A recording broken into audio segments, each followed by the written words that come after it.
Welcome back. If you watched the first tutorial question, then let's proceed to this second tutorial question. If you didn't, go back.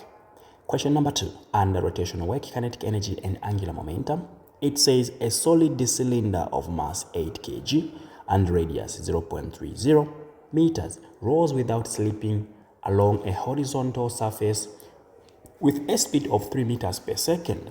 Calculate the angular velocity of the cylinder. So what is happening here is this.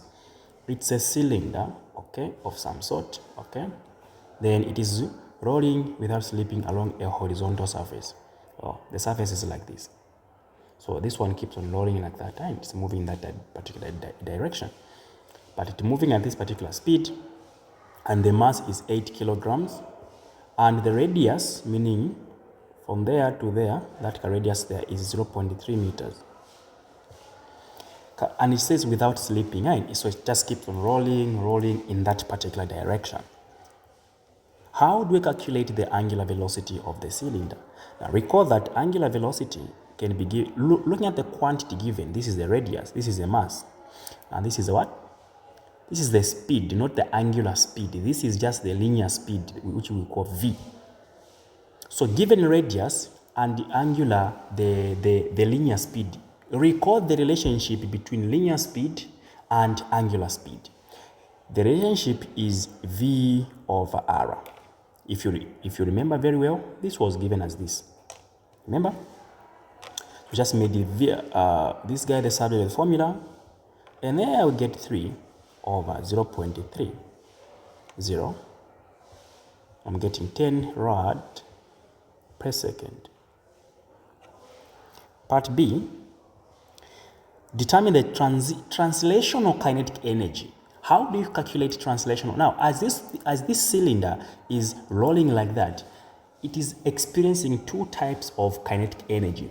It is experiencing the normal kinetic energy given by half mv squared, and also the rotational kinetic energy, which we have been told to find. But before we even find the rotational, we have been told to find the translational kinetic energy, which we already know as Ke is mv squared.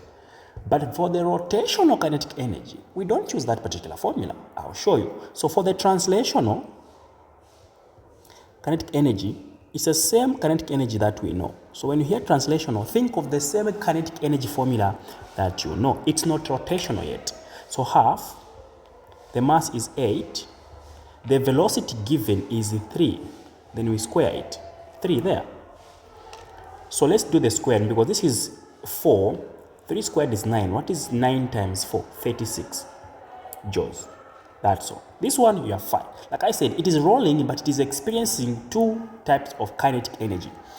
And C is telling us to determine the rotational kinetic energy.